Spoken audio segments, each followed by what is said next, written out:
Paneer in and of itself is a very hard, very dense cheese, loaded with protein. It's actually very low fat, very high protein. For vegetarians that still want to eat dairy products, paneer is an excellent source of protein in the diet. Okay, so there's the onions. Okay. And then to that, I'm going to add some Dijon mustard. 1 to 2 tablespoons of smooth Dijon mustard. And just mix that in. There we go. Okay. Doesn't have to be perfect.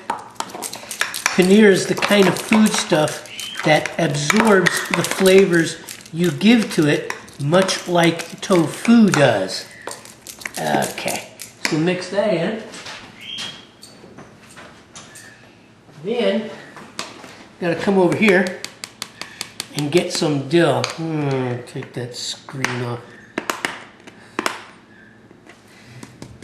I'm gonna shake some dill in there because it's a Dijon mustard cream sauce with dill. And you can use as much dill as you want, dry or fresh. This happens to be dried dill. There we go. Mix that in there. Wonderful. Wonderful. Nice, fast, cold sauce. And of course, salt and pepper. We're going to do the pepper first. Now don't get discouraged. I know this looks like a lot of black pepper, but like I say with cream soups love black pepper. And since this is sour cream, it's going to love black pepper. Okay? Then a little fresh ground sea salt. All right. There we go.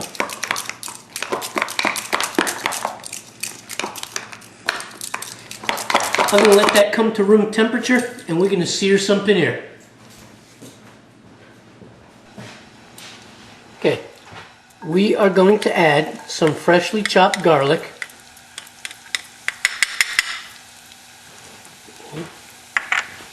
And some freshly chopped shallot to a frying pan. A skillet. There we go. All right. We're going to saute that around in the olive oil. Let it get a little bit golden. Let it infuse the olive oil with some flavor. Because paneer by itself doesn't really taste like much. Okay? It really doesn't taste like much. Okay. So what we have to do is we have to put flavors into the oil, into the pan, that the paneer can soak up. So here's a little red chili. I like it hot. You don't have to use the red chili. Okay? It's a very simple dish. This is a very simple appetizer. Okay? You give the garlic and the shallot about 30 seconds. Okay? Then you add a combination of black beans and chickpeas. Okay? Into the garlic, into the shallot mixture. Okay? There you go.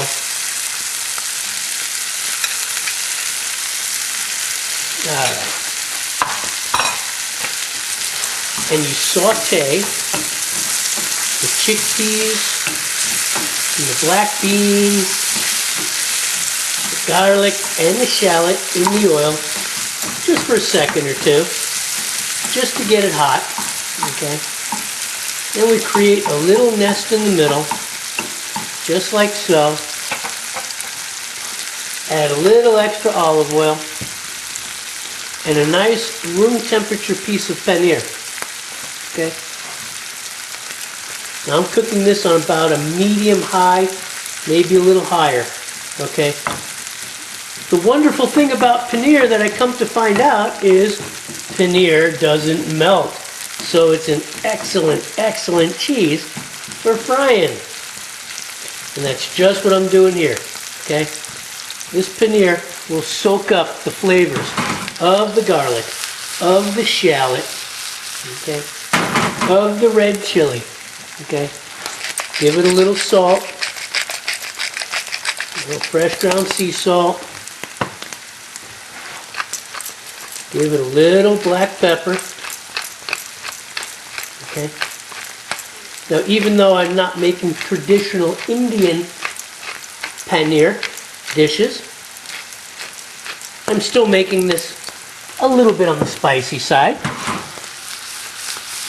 All right, there we go.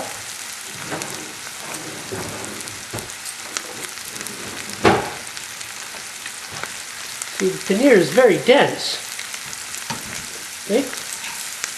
It's right in the center of the pan. It hasn't melted yet.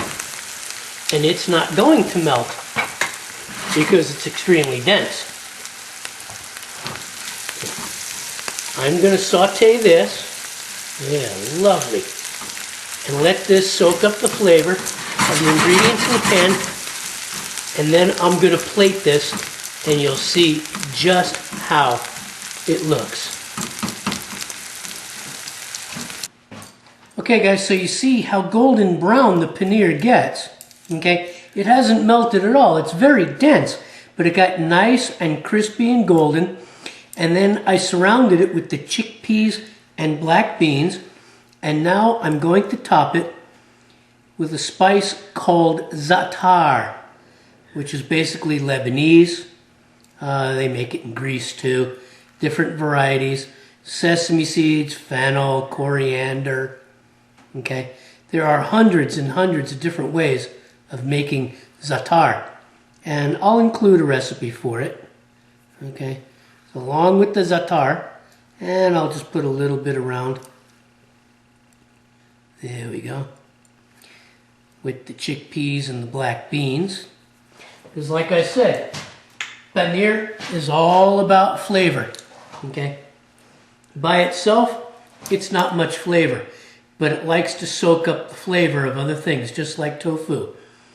And then right on top of that, some of my creamy mustard Dijon dill sauce. Okay. There you go, guys. Dish number one for tonight, an appetizer, pan-fried paneer with black beans, chickpeas, za'atar, and a lovely Dijon mustard cream dill sauce. Okay guys, next dish, I'm going to make a paneer orzo pilaf. Not an orzo risotto, an orzo pilaf. So what I'm doing here is I'm sauteing some mushrooms, regular white mushrooms. Okay, and to that I'm going to add some fried garlic. Okay, I could use fresh garlic, but in this instance I'm going to use fried garlic that I got at one of my Asian markets because it adds a very pronounced flavor. And some fried shallots. Okay, it's going to add a very pronounced flavor and a very pronounced crunch because, as I said, paneer sucks up the flavors that you give to it. So I'm just going to saute this for a minute because the mushrooms have softened already very quickly. The shallots and the garlic are already fried. That smells delicious. That just smells delicious. Okay? A little dried basil. A little dry oregano. Okay. Oh, the fragrance in here is just wonderful. Chopped sun-dried tomatoes cured in olive oil. About, well, preference 2 to 3 tablespoons. I'm using about 3 tablespoons here. Okay. Cook those up in here. Oh yeah. Oh yeah. Smelling real good. Ooh, oh yeah. I think I'm going to add just a little more olive oil. And then some slivered almonds. Oh, wonderful. And this is going to be the base for the paneer orzo pilaf right here. So, a little bit of salt, not too much, a little bit of black pepper.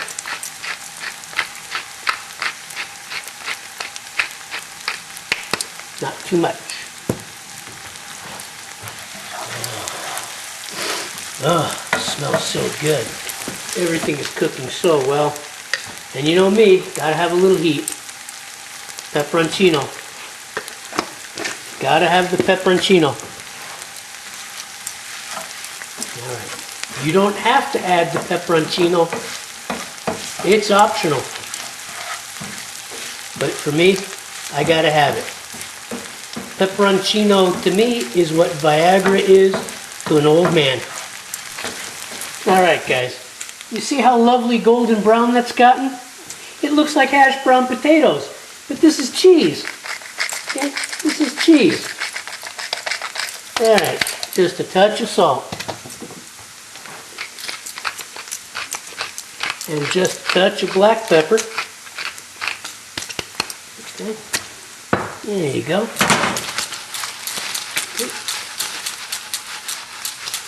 And that's it, okay? That's it. Just a little flavor layer with the salt and pepper. And look at how golden brown that is. Like I said, it looks like potatoes, but it's not. It's cheese. So I'm going to put this off to the side and reheat the base for the pilaf, and we're going to put the pilaf together. Okay guys, the pilaf base of the tomatoes, and the fried garlic, fried shallots, sun-dried tomatoes, salt and pepper, it's all reheated. So now what I'm going to do to that is add the orzo. 1 or 2 cups. Just depends on you. How much you're going to make. How many guests. Don't forget, you got to cook the orzo till al dente, because it's going to continue cooking in this dish. Just like this. Here we go. Oh yeah. This is going to be a crunchy, earthy pilaf. And it just gets together very quick here. There you go. It all mixes in together very quickly. You cook it like this for a minute or so. It allows the pasta to finish cooking. Add a touch of water if necessary. There we go. Oh gosh, that smells so good.